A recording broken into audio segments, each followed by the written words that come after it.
Selamat pagi teman-teman dimanapun Anda berada. Kali ini akan saya lanjutkan diskusi kita tentang biomedical and life science yang terkait dalam kehidupan kita sehari-hari.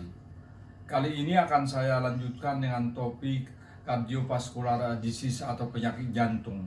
Penyakit jantung ini sangat luas, jadi untuk kali ini akan saya fokus dengan istilah cardiovascular disease. Mari kita perhatikan satu persatu.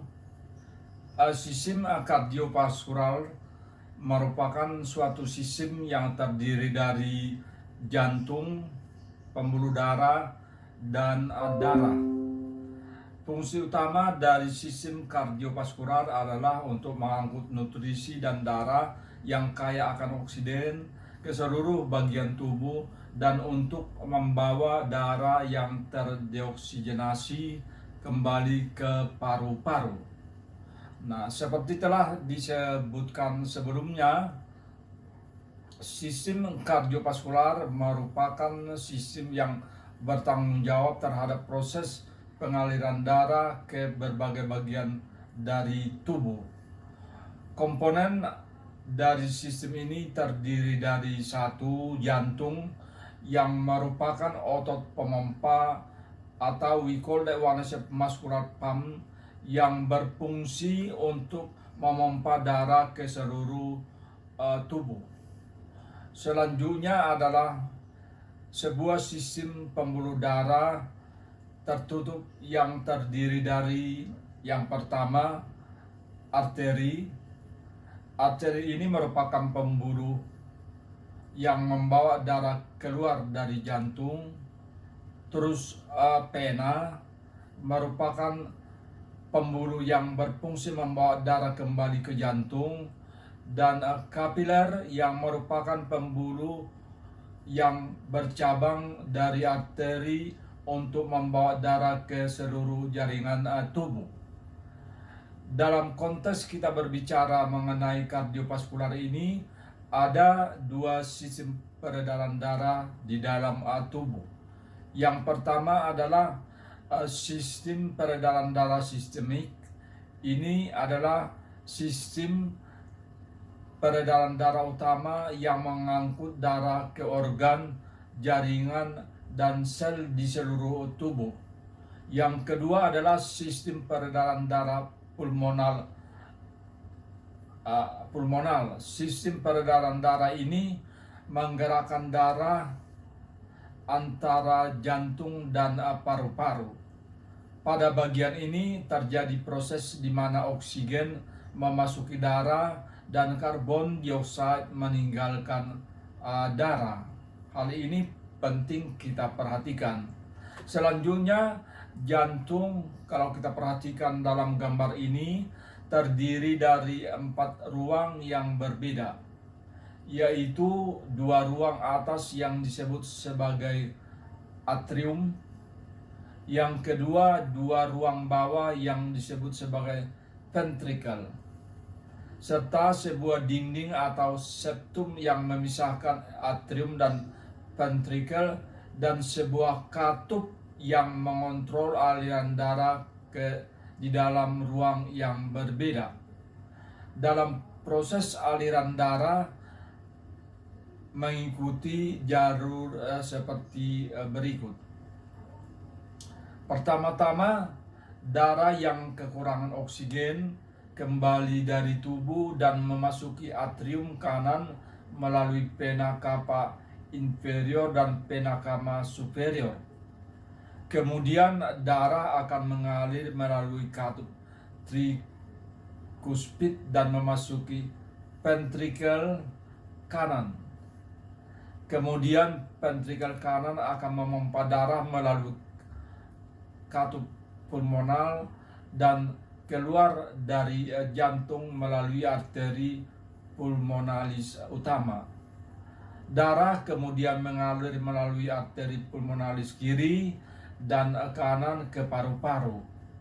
Nah, di sini kita perhatikan bahwa proses menarik oksigen ke dalam darah dan menghilangkan karbon dioksida, sehingga kini darah kaya akan oksigen. Darah kembali ke jantung dan mengalir ke atrium kiri melalui 4 vena pulmonalis. Selanjutnya, ventrikel kiri memompa darah melalui katup aorta ke dalam arteri besar yang disebut aorta. Arteri ini mengalirkan darah ke seluruh tubuh.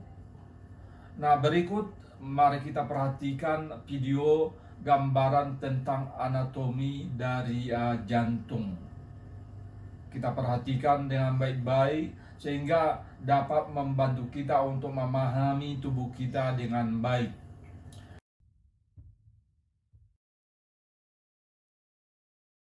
Siklus jantung atau kita kenal dengan cardiac system didefinisikan sebagai urutan kontraksi dan relaksasi secara bergantian dari atrium dan ventrikel untuk memompa darah ke seluruh tubuh. Siklus jantung terdiri dari 2 fase, yaitu fase pertama adalah diastole, di mana pada fase ini ventrikel terisi dengan darah. Fase ini dimulai ketika katup aorta atau pulmonal menutup dan berakhir ketika katup mitral atau trikuspid menutup. Selama fase diastole, pembuluh darah mengembalikan darah ke jantung sebagai persiapan untuk kontraksi ventrikel berikutnya. Terus yang kedua adalah fase sistole, di mana fase sistole ventrikel berkontraksi dan mengeluarkan darah, dan fase ini dimulai ketika katup mitral atau trikuspid menutup dan berakhir ketika katup aorta atau pulmonal menutup. Tekanan di dalam ventrikel menjadi lebih besar dari tekanan di dalam pembuluh darah yang berdekatan, sehingga memaksa darah keluar dari ventrikel ke pembuluh darah. Kira-kira begini pengertian dalam struktur daripada jantung itu sendiri. Nanti selanjutnya akan kita teruskan ke jenis-jenis penyakit jantung. Nah, mari kita teruskan mengenai cardiovascular disease. Penyakit kardiovaskular merupakan istilah umum untuk kondisi yang mempengaruhi jantung dan pembuluh darah. Penyakit kardiovaskular dapat berakibat fatal dan berpotensi mengancam nyawa. Faktor risiko utama dari penyakit kardiovaskular antara lain tekanan darah tinggi, merokok, dan aktivitas lain yang menggunakan tembakau, kolesterol tinggi, diabetes, tidak aktif, tidak melakukan olahraga secara teratur, kelebihan berat badan atau obesitas, dan riwayat keluarga, dan lain-lain. Terdapat beberapa penyakit yang termasuk sebagai penyakit kardiovaskular, antara lain penyakit jantung koroner atau sering disebut penyakit arteri koroner. Penyakit ini disebabkan oleh adanya penumpukan plak di dinding arteri yang berfungsi mensuplai darah ke jantung. Plak ini merupakan timbunan dari kolesterol. Penumpukan plak ini menyebabkan bagian dalam arteri mengalami penyempitan seiring berjalannya waktu. Proses penyempitan ini disebut sebagai arteriosklerosis. Angina atau nyeri dada merupakan gejala penting paling umum dari penyakit arteri koroner. Angina atau terjadi ketika terlalu banyak plak menumpuk di dalam arteri yang menyebabkan terhalangnya aliran darah ke otot jantung dan seluruh tubuh. Untuk beberapa kasus-kasus, orang yang menderita penyakit arteri koroner dapat mengalami gejala berupa serangan jantung. Gejala yang terjadi jika seseorang mengalami serangan jantung antara lain nyeri dada serta ketidaknyamanan pada bagian dada di sini, pusing, mual atau berkeringat dingin. Bisa juga sesak napas serta nyeri pada lengan dan bahu. Seiring waktu, pasien dengan penyakit arteri koroner dapat mengakibatkan melemahnya otot jantung. Hal ini dapat menyebabkan terjadinya gagal jantung, yaitu suatu kondisi di mana jantung tidak dapat memompa darah sebagaimana mestinya. Yang kedua, penyakit jantung bawaan atau congenital heart disease merupakan istilah yang digunakan untuk berbagai cacat lahir yang mempengaruhi cara kerja normal jantung. Istilah bawaan berarti kondisi yang ada sejak lahir. Dalam kebanyakan kasus, tidak ada penyebab dari penyakit jantung bawaan yang diidentifikasi dengan pasti. Namun, beberapa hal diketahui dapat meningkatkan risiko kondisi tersebut, yaitu Down syndrome. Down syndrome ini adalah suatu kelainan genetik yang mempengaruhi perkembangan fisik normal bayi serta perkembangan lainnya. Yang kedua adalah ibu hamil yang mengkonsumsi obat-obatan tertentu selama kehamilan, termasuk statin dan beberapa obat lain. Ibu hamil yang merokok atau minum minuman beralkohol selama masa kehamilan. Ibu hamil yang menderita diabetes tipe 1 dan 2 yang tidak terkontrol dengan baik. Selanjutnya, kelainan pada kromosom yang berpotensi diturunkan dalam keluarga. Banyak kasus penyakit jantung bawaan didiagnosis sebelum bayi lahir selama dilakukan pemindaian ultrasound pada masa kehamilan. Namun, tidak semua kasus selalu terdeteksi dengan cara ini. Penyakit jantung bawaan dapat memiliki beberapa gejala seperti detak jantung yang terlalu cepat, pernapasan cepat, pembengkakan yang tidak wajar pada kaki, perut atau sekitar mata, dan juga mudah mengalami kelelahan yang luar biasa, semburat biru pada kulit atau bibir. Ini kita kenal dengan cyanosis. Dan juga selanjutnya kelelahan dan napas yang cepat pada saat bayi menyusui. Selanjutnya terdapat beberapa jenis penyakit jantung bawaan antara lain defect septum, yaitu kondisi di mana terdapat lubang antara dua bilik jantung. Yang kedua, coarctatio aorta, yaitu kondisi di mana arteri besar utama tubuh yang disebut sebagai aorta memiliki struktur yang sempit dari biasanya.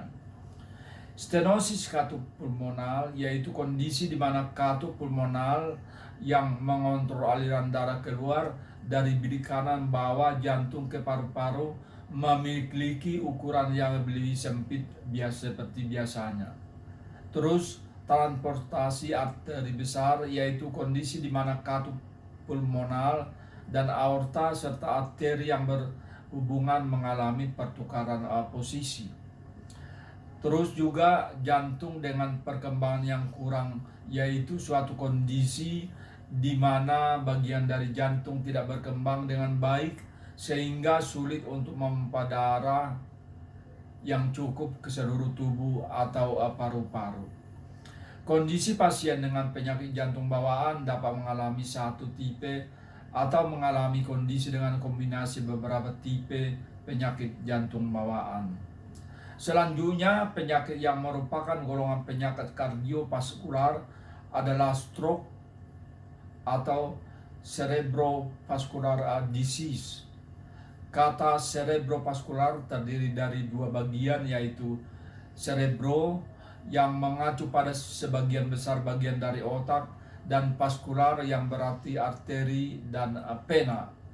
Sehingga kata cerebrovascular mengacu pada sisi aliran darah di otak. Istilah penyakit Istilah penyakit cerebrovaskular mencakup semua gangguan di area otak, baik sementara maupun permanen, yang dipengaruhi oleh iskemia. Iskemia merupakan suatu kondisi di mana terjadi kekurangan aliran darah ke jaringan atau organ tertentu di dalam tubuh. Sehingga penyakit cerebrovaskular ini terjadi karena adanya kekurangan aliran darah yang menuju pembuluh darah di otak. Penyakit cerebrovaskular termasuk stroke, stenosis karotis, stenosis vertebral, dan stenosis intrakranial, eunerisma, dan malformasi vaskular. Gambar berikut menunjukkan skematik dari aliran darah ke otak. Kita perhatikan bersama-sama secara teliti. Jantung ini memompa darah ke otak melalui dua arteri, yaitu arteri karotis dan arteri vertebralis. Arteri karotis terletak di bagian depan leher dan merupakan arteri yang dapat dirasakan ketika kita mengukur denyut jantung di bawah rahang. Arteri karotis terbagi menjadi arteri eksternal dan internal. Arteri karotis eksternal mensuplai darah ke wajah, sedangkan arteri karotis internal masuk ke dalam tengkorak. Di dalam tengkorak, arteri karotis internal bercabang menjadi dua arteri besar, yaitu arteri cerebral interior dan arteri cerebral tengah, serta beberapa arteri yang lebih kecil seperti arteri ophthalmicus, communicans posterior, dan arteri choroidalis anterior. Arteri-arteri ini berfungsi mensuplai darah ke 2/3 bagian otak. Arteri vertebralis terletak memanjang di sepanjang sisi tulang belakang dan tidak dapat dirasakan dari luar. Arteri vertebratis bergabung membentuk arteri basilar tunggal di dekat batang otak yang terletak di dekat pangkal tengkorak. Sistem vertebrobasilar mengirimkan banyak cabang kecil ke batang otak dan bercabang membentuk arteri cerebral posterior dan arteri meninggalkan posterior yang mensuplai sepertiga bagian belakang otak. Vena jugularis dan vena lainnya membawa darah dari otak.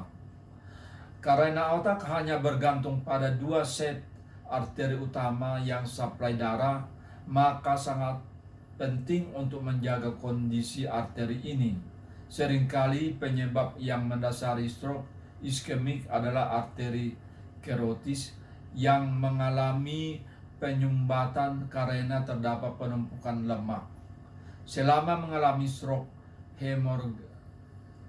hemoragik, arteri di permukaan otak mengalami pecah atau bocor sehingga menyebabkan perdarahan dan kerusakan di dalam atau di sekitar otak. Apapun kondisi dan penyebabnya, sangat penting untuk menjaga agar aliran darah dan oksigen yang tepat dikembalikan ke otak sesegera mungkin. Tanpa oksigen dan nutrisi penting, sel-sel otak yang terkena akan rusak dan mati dalam beberapa menit.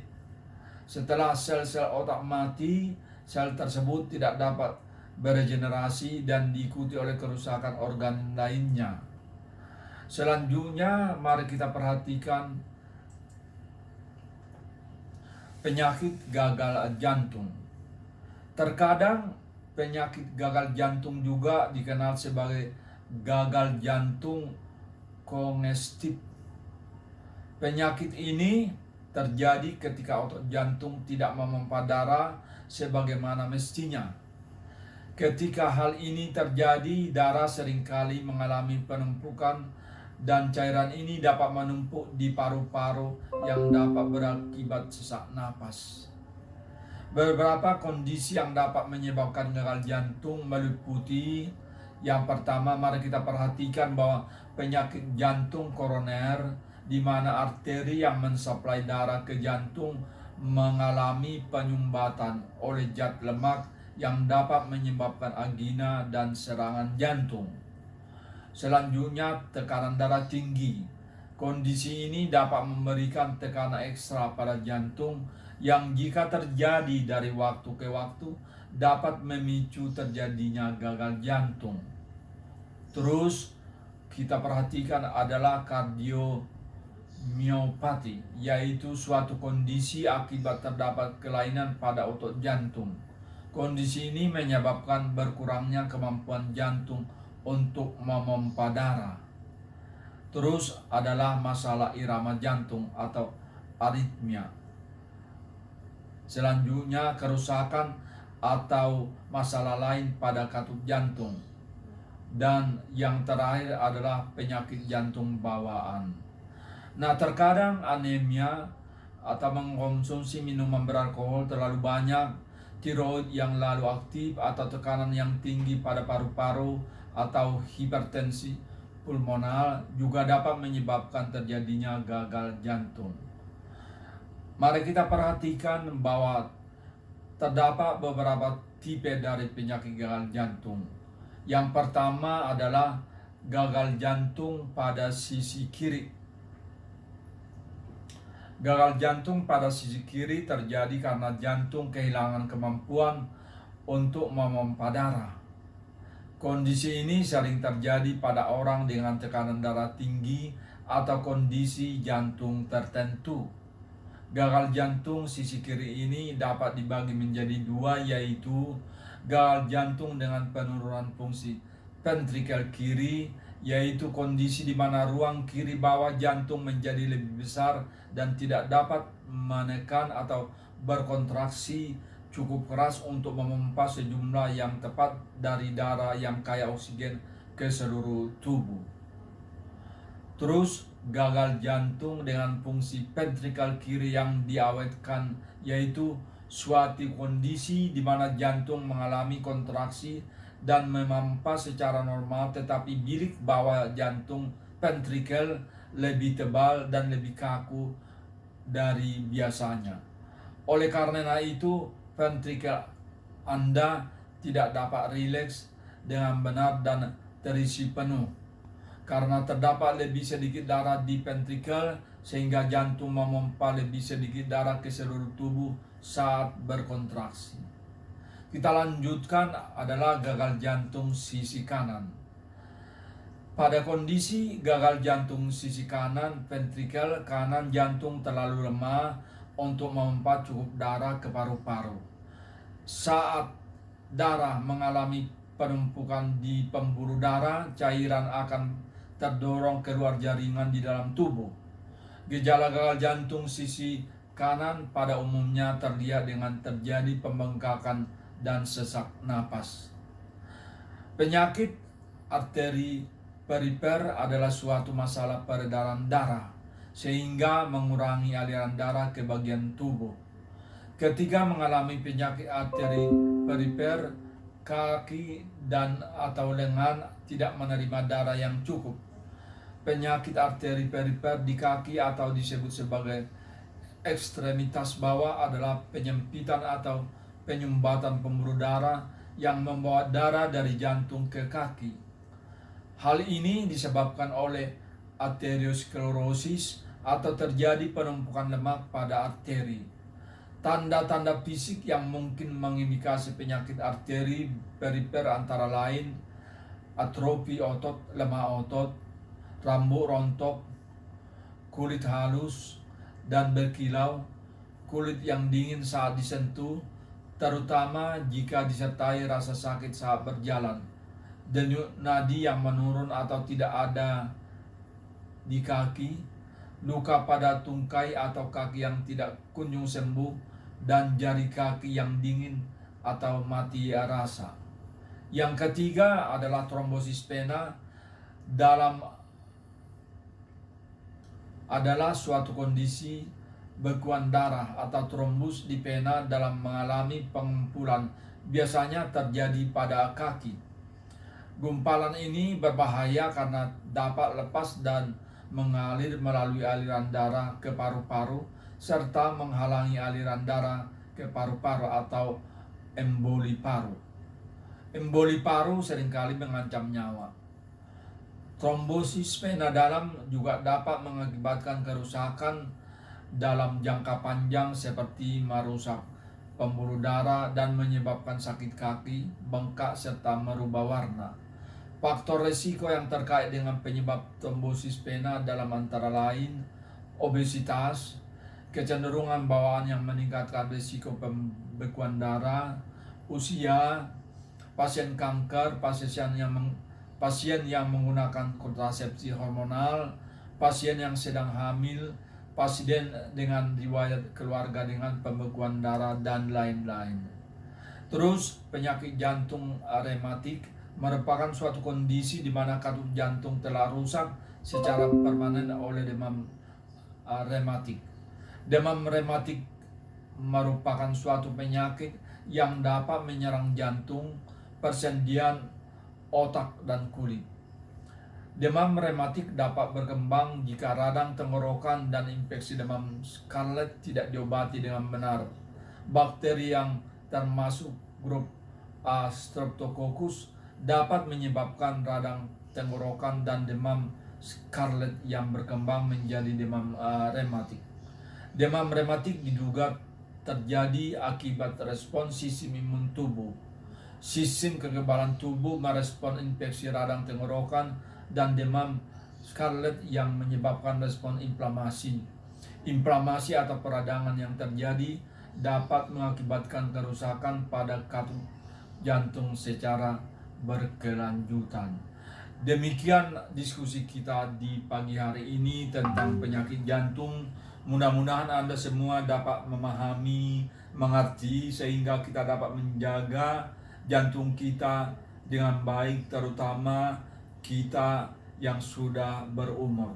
Karena kita ketahui penyakit jantung, gagal jantung adalah salah satu penyakit yang banyak mengakibatkan kematian. Terima kasih atas perhatian Anda. Jangan lupa subscribe, like, tekan tombol sehingga Anda selalu mendapatkan notifikasi dari video-video baru yang kami akan unggah. Terima kasih dan